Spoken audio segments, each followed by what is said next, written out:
Grabe naman pala ang ginawa ni James todo effort para ma-surprise si Medeth.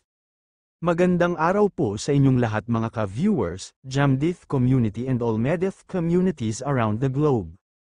Silent independent and marathoners, shout out po sa inyong lahat. Paki-like and share naman ang video natin guys, wowers naman yan guys. In fairness kay James nag-e-effort na din talaga para sorpresahin si Medeth. Grabe naman yan James surprise na dream date na inihanda ni James para kay Medeth. Na talaga naman na-appreciate at grateful naman ang dalaga. Kasi natupad na daw ang dream date niya with candlelit dinner and with steak pa. Wow naman James talagang pinaghandaan ng husto ni James ito. Pati si CJ ay hinarang mo pa para mag-slip over na lang kay Medeth. May nalalaman ka pang hosting kayong dalawa, kaya paniwalang paniwala mo talaga si Medeth. Na may hosting event kayong gagawin, humingi pa siya ng script sa'yo. Ang bilis mo nakalusot, James sulit naman ang surprise mo dahil nagustuhan naman ni Medeth.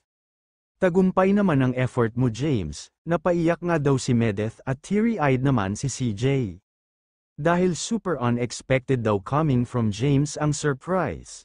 Siyempre happy si CJ nung nalaman na niya at pinadalhan na siya ng photos ni Medeth ng dream date nila.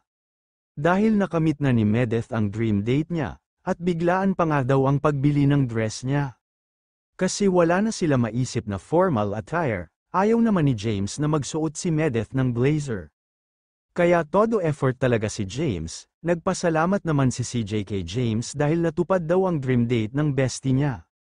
Nagpasalamat din si Medeth kay Tita Nick, Sir JM at lalong-lalo na kay James.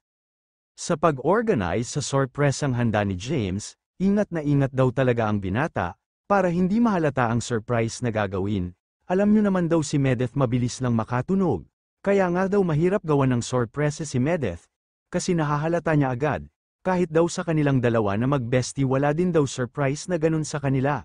Hanggang dito po muli mga ka-Jamdith viewers. Maraming salamat po sa inyong lahat.